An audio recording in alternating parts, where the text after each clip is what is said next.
Muy buenas noches con todos. Mi nombre es Gloria Calderón. Eh, Hoy vengo a compartirles algo que me parece muy importante dentro de la vida académica. Voy a hablar sobre el uso de materiales didácticos en la educación inicial, pero no de cualquier manera, sino usando una estructura que se llama método INRAP. Así que no solo es el tema, sino también cómo ese tema se organizó y se presentó de forma ordenada y clara. Así que acompáñenme porque esto es más interesante de lo que suena. Bien, empecemos por lo básico. ¿Qué es el método INRA? Es un acrónimo, es decir, cada letra representa una palabra. La I es la introducción. La M es de métodos, la R de resultados y la A es simplemente un conector que significa I. Y la D es de discusión.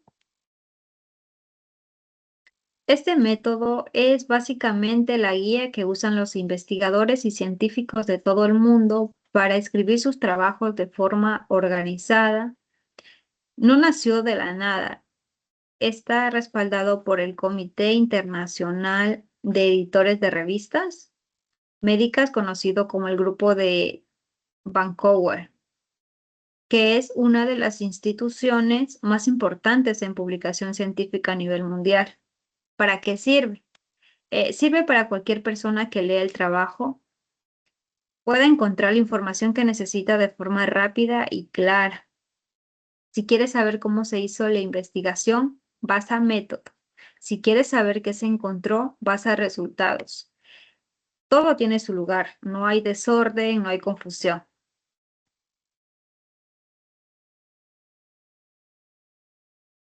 ¿Por qué es importante el método INRAD en un informe técnico? Ahora bien, ¿por qué importa esto dentro de la redacción de un informe técnico? Muy buena pregunta. Eh, Miren, cuando uno redacta un informe técnico sin una estructura clara, lo que pasa es que la información queda mezclada. Los resultados aparecen junto con las opiniones y la metodología se confunde con las conclusiones y al final el lector se pierde.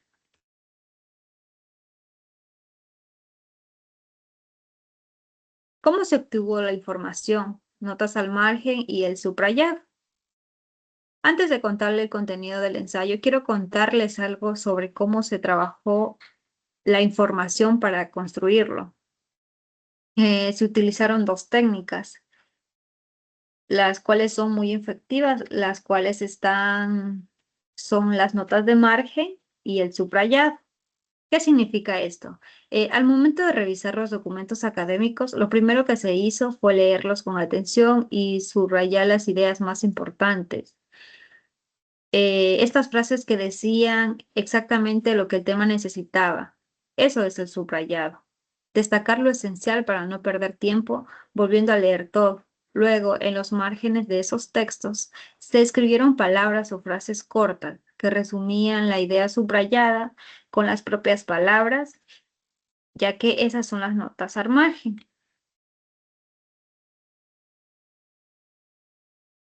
Respecto a la diapositiva 5, 6 y también la 7,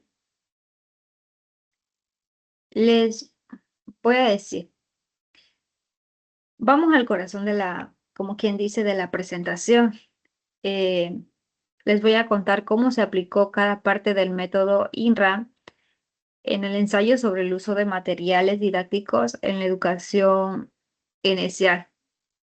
Si bien en la parte 5, la introducción es donde se le dice al lector por qué este tema es importante y cuál es el problema que se va a trabajar. Este ensayo arrancó explicando que la educación inicial es la etapa más importante en la vida de una persona, porque ahí se forman bases del pensamiento, el lenguaje y también de las emociones. Se explicó que en esta etapa los niños no aprenden escuchando explicaciones muy largas, sino tocando, explorando y también jugando. Por eso los materiales didácticos no son un extra, son el corazón del proceso educativo. Se mencionó a Piaget, quien decía que el niño construye su conocimiento, actuando sobre los objetos, y a Vygotsky, que explicó que el juego lleva al niño a alcanzar cosas que aún no podrían lograrlo solo. La introducción dejó claro el problema. Muchos docentes no usan estos materiales de forma intencionada y eso reduce mucho su impacto. En cambio, la parte de los métodos explica cómo se hizo la investigación, lo cual se trabajó con un enfoque cualitativo, descriptivo, lo que significa que no solo se usaron números ni estadísticas, sino también análisis de información existente. Se buscó lo que es en bases de datos serias como el Scopus, el CICIELO, el Red Dali y el DIANET, entre otras, y se seleccionaron también al menos 10 documentos confiables entre tesis, artículos, revistas científicas. Todos esto se redactó siguiendo las normativas de las normas APA, séptima edición, usando Microsoft Word y el formato que establece en la universidad. Ahora, los resultados. em, Esto es lo que el ensayo encontró sobre el tema. Se trabajaron 5 subtemas. Primero se definió qué son los materiales didácticos y cuál es su rol. Segundo, se explicó cómo clasificarlos según la edad del niño. Tercero, se habló del juego como el material didáctico más poderoso. Cuarto, también se mostró el impacto de esos materiales en todas las áreas del desarrollo, cognitiva, motora, lingüística, emocional. Y quinto, se habló con el docente, perdón, se habló cómo el docente puede crear sus propios materiales con recursos del entorno sin gastar mucho dinero. Pasamos a la diapositiva 7, que es la discusión. Aquí es donde se interpretan los resultados. Aquí no se repiten los datos, sino que se explica qué significan. En este ensayo, la educación llegó a 4 ideas importantes. La primera, que es tener materiales en el aula, no es suficiente si no se usan con intención. El material sin propósito no enseña nada. La segunda, elegir el material según la edad del niño es clave, si el material no corresponde al nivel de desarrollo. El niño se frustra o a veces incluso se llega a aburrir y el aprendizaje no ocurre. Entonces, en la tercera, el juego es la estrategia pedagógica más poderosa en educación inicial, pero debe ser planificado por el docente, no dejado al azar.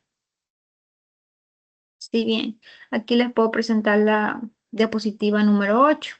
Les comparto los puntos más importantes que deja el ensayo que yo elaboré. Primero, los materiales didácticos, que son herramientas con propósitos, no juguetes ni adornos. Segundo, lo que el niño en educación inicial aprende principalmente a través de los sentidos y la acción directa. Tercero, cada edad necesita materiales distintos. Lo que funciona para un niño de 5 años no funciona para uno de 2. Cuarto, el juego es aprendizaje y los materiales de juego son los más efectivos en esta etapa. Y como quinto, el docente tiene en sus manos la posibilidad de crear materiales valiosos con lo que tiene a su alrededor sin necesidad de grandes recursos económicos.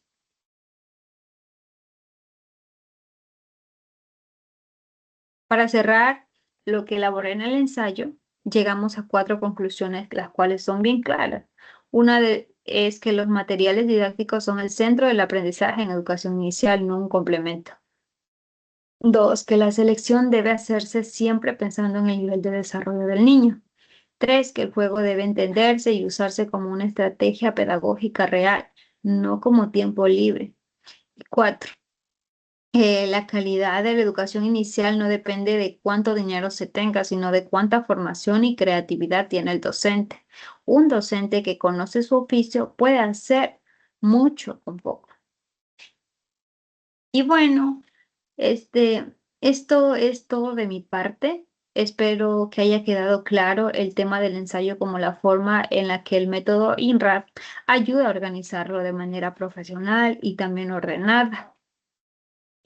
ya que no es solo describir, es pensar, es estructurar y comunicar con claridad. Muchas gracias por toda su atención.